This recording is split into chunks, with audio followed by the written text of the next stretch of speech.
today what we're seeing is household standards of living collapsing in front of our eyes. They are the lowest performing economy on key measures, whether it's to do with business growth, whether it's to do with tax or regulation. So this just reinforces that the economy is collapsing. What if I told you Australia's golden days are crumbling right now? And by 2026, the lucky country could be staring down the barrel of an economic catastrophe so brutal it'll make the Great Depression look like a bad hair day. Mate. Grab a coffee because we need to talk seriously about the freight train of financial ruin heading our way. While we're all cheering for gold at the Olympics or debating the Reserve Bank's next move, Australia's economy is teetering on the edge of a cliff, and most of us are too busy barbecuing to notice the ground shaking beneath our feet. This isn't some wild conspiracy cooked up in a shed.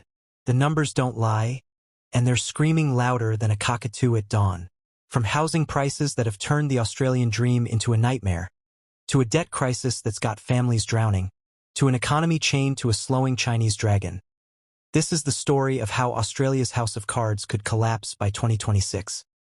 Let's dive in, because the truth is uglier than a drop bear in a bad mood. First, let's talk about the housing crisis that's pricing Aussies out of their own backyard. In Sydney, the median house price is now a jaw-dropping $1.6 million. Melbourne's not far behind at $1.3 million. Think about that. You could earn a six-figure salary, work your guts out, and still be locked out of owning a home in your own city. Teachers, firefighters, nurses, the people who keep Australia running, are being forced to live in share houses or commute from the middle of nowhere because they can't afford to live where they work. It's like we've turned the Australian dream into a cruel prank. And don't think escaping to the regions will save you. Places like Tamworth and Dubbo have seen house prices soar by over 25% since 2020. Renters? They're in an even worse spot. Rents jumped 12% last year, with vacancy rates so low, under 1.4% in most cities, that people are practically arm wrestling for a one-bedroom flat. We've turned finding a home into a gladiator arena where only the wealthy walk away with a roof. Now let's talk about the real gut punch, debt. Australian households are carrying a debt load that's 115% of GDP and nearly 190% of disposable income. In plain English, for every dollar you earn, you owe almost $2. That's not living, it's surviving on borrowed time. Over 1 million households are in mortgage stress, forking out more than a third of their income just to keep the bank happy. Interest rates, sitting at 3.85% after the Reserve Bank's surprise hold in July, have turned mortgages into financial quicksand. Since 2022, 13 rate hikes have pushed repayments to record highs, 47% of household income on average. Families are skipping meals, canceling holidays, and maxing out credit cards just to stay afloat.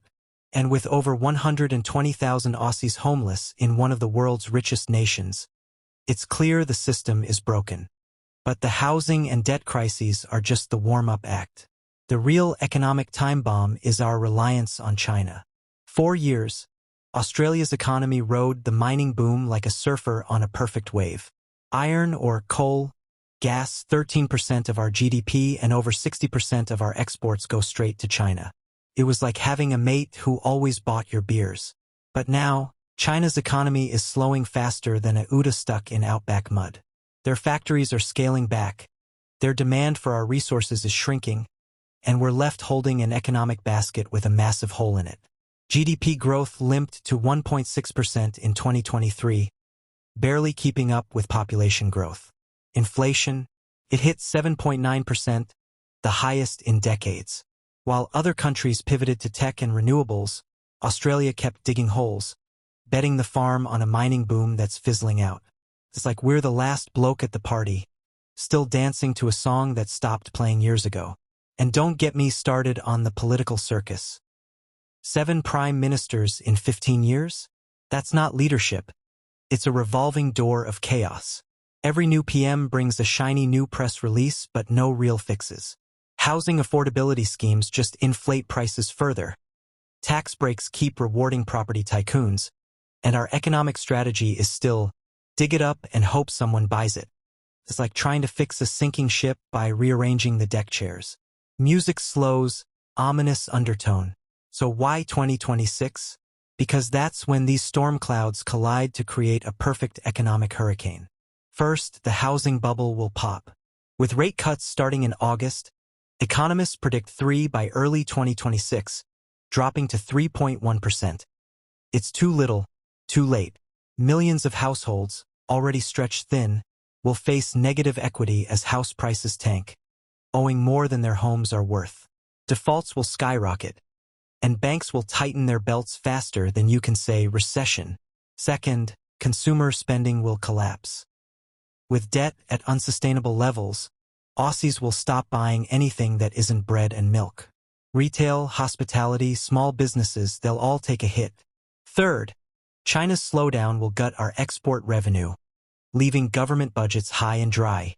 Social services, healthcare, infrastructure, expect brutal cuts just when we need them most.